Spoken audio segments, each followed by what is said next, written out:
semuanya, selamat datang di YouTube channelnya Tata Dana Consulting. Hari ini kita akan membahas tentang dana rekreasi karena sebentar lagi kita akan memasuki libur lebaran nih.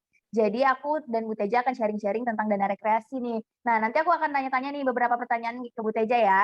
Ya, Oke, nah karena kita ngebahas tentang dana rekreasi, mungkin Bu Teja bisa jelasin dulu nih dana rekreasi itu sebenarnya apa sih? oke.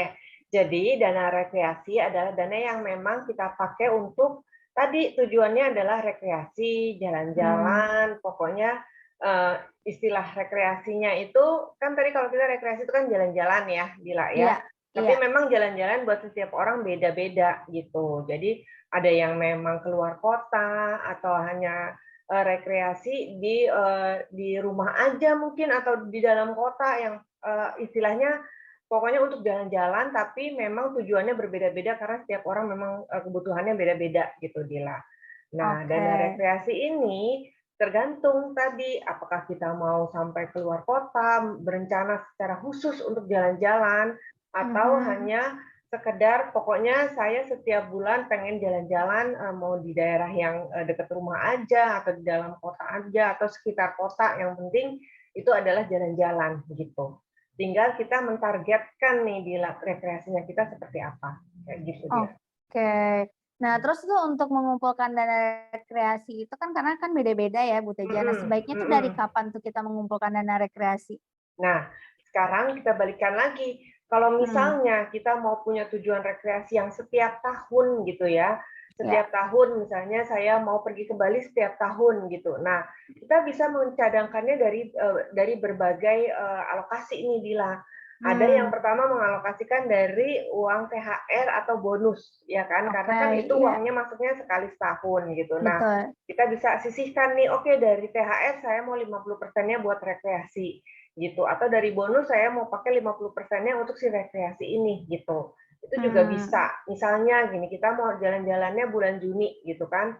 Nah, bonus atau THR misalnya dapatnya di bulan April ini. Nah, kita bisa pisahkan tuh Dila 50%-nya ini adalah untuk mhm, rekreasi di bulan Juni gitu. Jadi oke. setiap tahun kita melakukan itu Dila gitu. Hmm, Tapi kalau ada yang mungkin nggak dapat THR atau mungkin iya. nggak dapat bonus, dia bisa menyisihkan dari penghasilan bulanan gitu.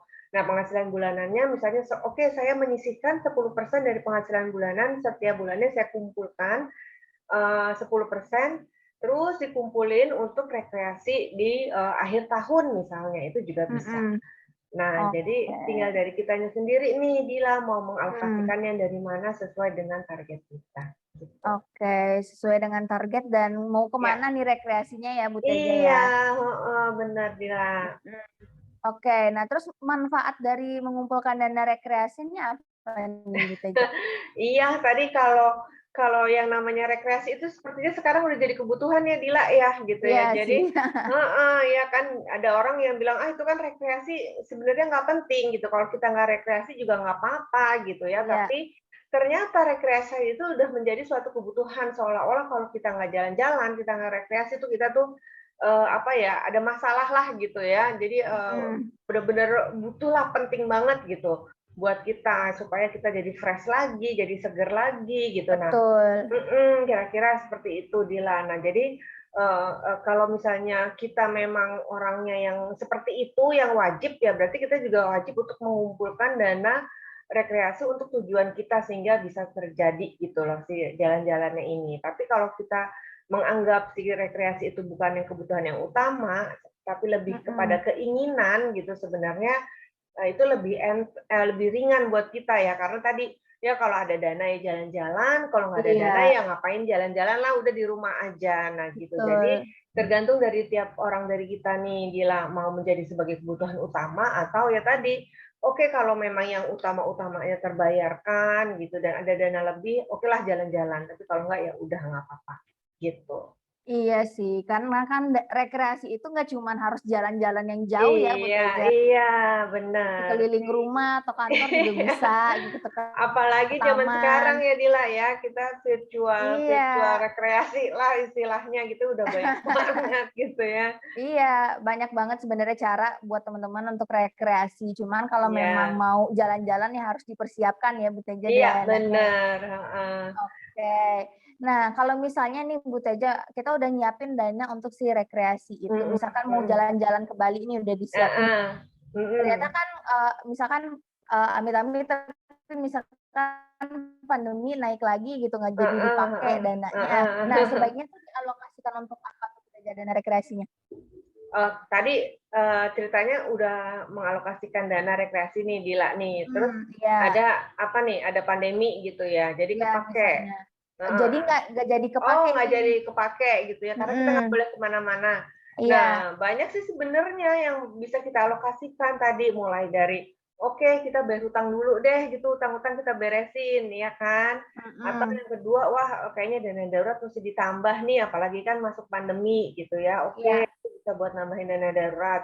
Atau sekedar, saya mau nambahin alokasi tabungan dan investasi saya aja, nah itu juga boleh Dila gitu. Tapi boleh nggak, oke. ya udah deh karena nggak jalan-jalan saya ganti dengan hadiah deh buat diri saya mau beliin ganti Iya, handphone gitu kan, atau mhm, saya mau beliin, apa sih, barang hobi saya misalnya kalau yang sukanya, hobi apa ini, hobi sepeda gitu, oke saya mau beli iya aksesoris sepeda itu juga boleh. Jadi kita bisa mengalokasikan dengan untuk tujuan, utamanya keuangan kita, ngerapi-rapihin, atau ya udah kita gantikan sesuatu barang yang bisa menjadi penghibur buat kita iya, istilahnya gitu. oke, Nah itu bener juga bener. boleh. Iya sih, banyak banget sih caranya, kalau misalkan kan Mhm. sekarang tuh self reward ya bahasanya Bu Iya Teja. benar. Nah itu juga bisa dipakai. Oke, ini Mhm, satu pertanyaan terakhir nih Bu Teja, aku mau nanya mhm. tips untuk menyiapkan dan mengatur dana rekreasi. Iya. Nah, yang pertama pasti kita harus membuat budget, ya kan. Nah, membuat Mhm, budget ini, tadi harus direncanakan tujuannya mau kemana. Dila mau ke Bali gitu ya, oke. mhm, Mau ke Balinya sendiri atau, sama temen atau bagaimana nih sama keluarga gitu ya kan masing-masing pasti beda. Oke, betul. Dila mau pergi, ke Bali bersama keluarga. Nah, tadi yang pertama adalah berapa kebutuhan keuangannya dan kebutuhan Mhm, jalan-jalannya itu dialokasikan dari siapa? Apakah patungan rame-rame atau Dila ngebayarin satu keluarga nih, iya kan? iya Gitu. bener. Oke. Oh ya udah deh patungan rame-rame. Nah, mulai deh kita Mhm, hitung nih. Pertama adalah penginapannya di mana. Kita mulai browsing tuh kira-kira kita nginep di mana, harganya berapa. Terus yang kedua, mau ke sananya naik apa? Apakah mau naik mmm, pesawat, ataukah bawa mobil gitu, ataukah iya naik bener, bus, ya kan? Nah, mhm, masing-masing tujuan ini pasti akan berbeda hitungan angkanya dan rupiahnya dan juga waktu gitu. betul. Oke, kita mau apa namanya naik mobil aja rame-rame sekeluarga. Waktunya pasti akan jadi panjang gitu kan karena perjalanan ke sananya aja kan cukup jauh. Nah, dari waktu yang cukup panjang ini kita akan hitung konsumsi nih makanan Mhm, ya. Tadi biaya iya transportasi, makanan, terus sampai di sana di Bali mau kemana aja tujuannya, mau ke tempat rekreasi, berarti ada budget-budget untuk masuk ke tempat-tempat betul. lokasinya gitu, terus tadi udah transportasi, ada makanan, biaya di tempat-tempat rekreasinya juga udah gitu, sama tadi satu lagi apalagi nih yang biasanya kita lakukan kalau rekreasi, Dila, yaitu beli oleh-oleh misalnya Oleh-oleh, gitu, heeh, iya kan. Jangan lupa ditambahin budget cadangan, kalau tahu-tahu uangnya kurang, terus apa, nggak sesuai dengan hitungan kita, berarti kita musti, ada mhm, alokasi cadangan dari dana itu. Udah tuh kita hitung, oh ternyata untuk ke Bali saya butuh 3 juta, Dila, gitu ya. Kan tadi mhm, patungan rame-rame 3 juta. betul, Oke, sekarang Dila mau ngambil dari mana nih? Dari bonus mmm, sama THR, wah belum tentu dapat gitu. Ya udah deh dicadangin aja dari bonus saya ngambilnya 1 juta. Terus oke, nabung nih 2 juta kan setahun, berarti saya mesti nabung 200.000 sebulan gitu. iya, Jadilah Dila punya rencana budget rekreasi ini. Pertama, Dila nabung 200.000 setiap bulan, dan nanti dari THR Dila ambil 1 juta dari THR untuk si budget rekreasinya itu. Gitu. Itu akan oke, lebih bagus karena kita mencadangkan sebelum jalan-jalannya gitu, Iya, Dila, ya heeh. kan? Jangan sampai ngutang intinya gitu. Nah, itu dia yang bahaya kalau sampai ngutang ya, Bu Teja, Iya, pulang-pulang iya. liburan sih oke, entar pulang-pulangnya pusing. Iya, iya, liburannya udah selesai, habis pulang dari sana malah pusing gitu. Jadi Iya, sebaiknya tidak berhutang karena rekreasinya udah selesai nih, nanti hutangnya jadi bikin masalah pikiran gitu. iya, bukannya malah fresh jadi makin pusing lagi Iya, kan. gitu. Oke oke. Nah, mungkin itu dia yang kita bahas kali ini tentang dana Iya, rekreasi ya, Bu Teja. Nanti kalau mhm, misalkan teman-teman punya pertanyaan bisa langsung iya, DM via Instagram kita dan jangan iya. lupa subscribe YouTube kita di @tatadanakonsult. Oke, Bu Teja, Oke, terima kasih atas terima kasih sharing-sharing-nya. Dila. Sukses. Oke.